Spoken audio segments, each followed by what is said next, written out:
Hello everyone, welcome to my YouTube channel. This is Srina Bishnori. Today we are going to discuss most important topic that is the allotropes of carbon. ठीक है, आज के हम इस video में carbon के allotropes पढ़ने वाले हैं. देखिए एलोट्रोप्स क्या होते हैं, एलोट्रोपी किसे कहते हैं और कार्बन के कितने एलोट्रोप्स हैं, ये बात हम हमारी पीछे वाली वीडियो पार्ट 1 में कर चुके हैं. ठीक है, तो हमने बोला था carbon have 3 allotropes, diamond, graphite and fullerene. ठीक है, तो first we will discuss about diamond, then about graphite and then about fullerene. Clear? तो फर्स्ट हम डिस्कस करने जा रहे हैं डायमंड. तो डायमंड क्या होता है, देखो diamond has 3D structure in which each carbon atom is tetrahedrally surrounded. Diamond जो होता है इसका 3D स्ट्रक्चर होता है in which each carbon atom has each carbon atom is tetrahedrally surrounded by other 4 carbon atom. Clear? तो देखिए आपके पास क्या आ रहा है कि जो डायमंड है ना इसका टेट्राहेड्रल स्ट्रक्चर होता है. आपको पहले तो ये माइंड में रखना है. क्या माइंड में रखना है आपको पहले कि कार्बन का स्ट्रक्चर क्या होता है, टेट्राहेड्रल होता है और इसके अंदर हर एक carbon atom another 4 carbon atom से सराउंड होता है. क्लियर? अनदर 4 कार्बन एटम से क्या होता है, सराउंड होता है. बात करते हैं कैसे. मैं आपको इसकी पिक्चर दिखाती हूँ डायमंड की कि मैंने आपको कहा कि एक कार्बन एटम 4 कार्बन एटम से सराउंड होता है. तो कैसे होता है देखिए, डायमंड को देखिए ध्यान से. ये वाला जो स्ट्रक्चर है हमारे पास, ठीक है, ये डायमंड का स्ट्रक्चर है. किसका स्ट्रक्चर है? डायमंड का स्ट्रक्चर है. देखिए ये कैसा है, ये टेट्राहेड्रल है. क्योंकि मान सपोज कीजिए हमारे पास ये वाला एक कार्बन है. क्या कहा मैंने, सपोज कीजिए ये हमारे पास एक कार्बन है और ये कार्बन अनदर कितने कार्बन से अटैच है, देखना 1, ठीक है, 2, 3 एंड 4. अनदर कितने कार्बन से अटैच है, ये 4 कार्बन से अटैच है. यही बोला मैंने आपको. उसके बाद ये क्या कह रहा है कि ये 4 कार्बन से अटैच है और ये टेट्राहेड्रली स्ट्रक्चर है. तो जो इस टाइप की ये अरेंजमेंट है ना, ये इस तरह की इसको हम बोलते हैं टेट्राहेड्रल अरेंजमेंट, जिसको मैंने ऊपर TH लिखा हुआ है. इसका मतलब क्या है कि कैसी अरेंजमेंट रखता है, टेट्राहेड्रल अरेंजमेंट होती है डायमंड में. तो डायमंड कैसा स्ट्रक्चर होता है, 3D स्ट्रक्चर होता है. इसमें हर एक carbon atom another 4 carbon atom से सराउंडेड होता है और ये टेट्राहेड्रल स्ट्रक्चर में होता है. अब देखिए आप क्या देख पा रहे हैं कि इसके अंदर कोई भी कार्बन 4 बॉन्ड बनाता है और चारों के चारों इलेक्ट्रॉन बॉन्डिंग में इन्वॉल्व है. तो डायमंड है नो फ्री इलेक्ट्रॉन. डायमंड के पास कोई फ्री इलेक्ट्रॉन नहीं होता. क्लियर? तो अब देखिए चलते हैं हम हमारे फर्स्ट पेज पे. क्या कह रहे थे हम, तो देखिए हमने डायमंड के स्ट्रक्चर के बारे में पढ़ा कि जो डायमंड होता है ये 3D स्ट्रक्चर रखता है. अब देखिए आपके पास आगे क्या कह रहा है, डायमंड की प्रॉपर्टीज पढ़ते हैं. Diamond is colourless and transparent substance. Diamond क्या है, कलरलेस है एंड ट्रांसपेरेंट है. डायमंड के हम आर पार देख सकते हैं. ट्रांसपेरेंट का मतलब इट है high density and extremely hard. इसकी डेंसिटी बहुत ज़्यादा होती है और ये बहुत हार्ड होता है. और यहाँ से एक क्वेश्चन और भी बनता है. देखिए ऐसे कहते हैं name the natural hardest substance. Natural hardest substance कौन सा होता है, ठीक है. तो आपके पास क्या आएगा नेचुरल हार्डेस्ट सब्सटेंस में, नेचुरल हार्डेस्ट सब्सटेंस बच्चों हमारे पास होता है क्या, डायमंड. ठीक है, उसके बाद देखिए हमारे पास नेक्स्ट क्या आता है, poor conductor of heat and electricity. की जो डायमंड होता है ना ये पुअर कंडक्टर है हीट एंड इलेक्ट्रिसिटी का. ये क्वेश्चन बहुत बार पूछा जाता है, why diamond are poor conductor of heat and electricity. Because as there are no free electron. क्योंकि यहाँ पर इसके पास कोई भी फ्री इलेक्ट्रॉन नहीं होता.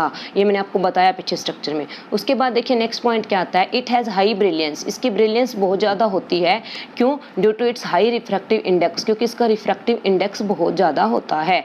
ठीक है, उसके बाद देखिए क्वेश्चन आते हैं कि right the uses of diamond. Diamond के क्या क्या यूज होते हैं. तो डायमंड के क्या यूज होते हैं, फर्स्ट यूज देखिए, it is used in making cutting instrumentals like glass cutter.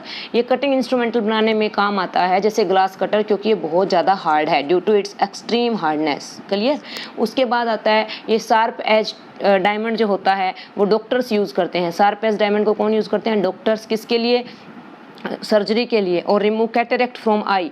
आई से कैटरेक्ट को रिमूव करने के लिए. कैटरेक्ट एक आई डिफेक्ट है, ठीक है, इसको रिमूव करने के लिए.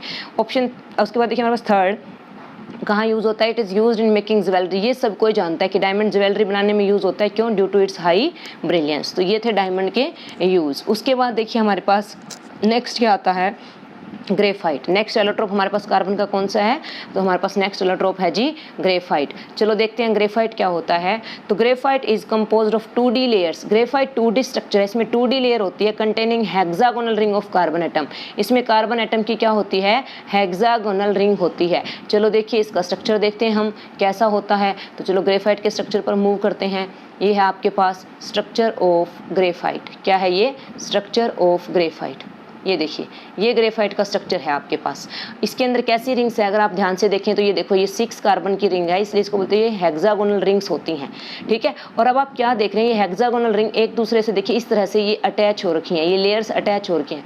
ये जो लेयर्स अटैच हो रखी हैं आपस में, ये जिस फोर्स से अटैच हो रखी है उस फोर्स को हम बोलते हैं वीक वंडरवॉल फोर्स। क्या बोलते हैं, वीक वंडरवॉल फोर्स है ये, ठीक है। उसके बाद देखिए आप क्या देख रहे हो कि मान लो ये हमारे पास एक कार्बन एटम है, एक carbon atom another 3 carbon atom से जुड़ा हुआ। देखिए जैसे ये वाला कार्बन है, एक कार्बन एटम 2 और 3, तो एक कार्बन एटम 3 कार्बन एटम से जुड़ा हुआ होता है ग्रेफाइट के अंदर। इसका मतलब क्या होता है, एक इलेक्ट्रॉन ग्रेफाइट में क्या होता है, फ्री होता है। और अगर जिसके अंदर इलेक्ट्रॉन फ्री होता है तो वो क्या करेगा, इलेक्ट्रिसिटी कंडक्ट करेगा। इसीलिए हम ग्रेफाइट को क्या कहते हैं, graphite is a conductor of electricity. समझ आई बात। तो चलो मूव करते हैं हमारे ऊपर वाले पार्ट पे जो हम पढ़ रहे थे कि ग्रेफाइट के बारे में डिटेल पढ़ रहे थे हम। तो क्या था देखिए, आइए, ठीक है। अब आपके पास आता है क्या, हमने बोला कि जो हमारे पास ग्रेफाइट होती है वो 2D लेयर कंटेन करती है, हेक्सागोनल रिंग होता है, ये हमने देख लिया स्ट्रक्चर में। और ये लेयर आपस में किस फोर्स से जुड़ी होती हैं, वीक वंडरवॉल फोर्स से जुड़ी हुई होती हैं। उसके बाद देखिए each carbon atom in these layer is bonded to 3 other carbon atom. ये भी मैंने आपको बता दिया कि हर एक कार्बन एटम इस लेयर में अनदर 3 कार्बन एटम से अटैच होता है। और जो ग्रेफाइट है it is a good conductor of electricity. ये इलेक्ट्रिसिटी का गुड कंडक्टर है, क्यों, due to the presence of free electrons, क्योंकि इसके पास ग्रेफाइट के पास क्या होते हैं, फ्री इलेक्ट्रॉन्स होते हैं। उसके बाद देखिए हमारे पास क्या आता है, uses of the graphite. Graphite के क्या यूज़ है, तो देखिए ग्रेफाइट के क्या यूज़ है, मेकिंग पेंसिल लेड्स, पेंसिल के सिक्के बनाने में। एज ए लुब्रिकेंट भी ग्रेफाइट यूज़ होता है। पेपर में क्वेश्चन आता है वाई ग्रेफाइट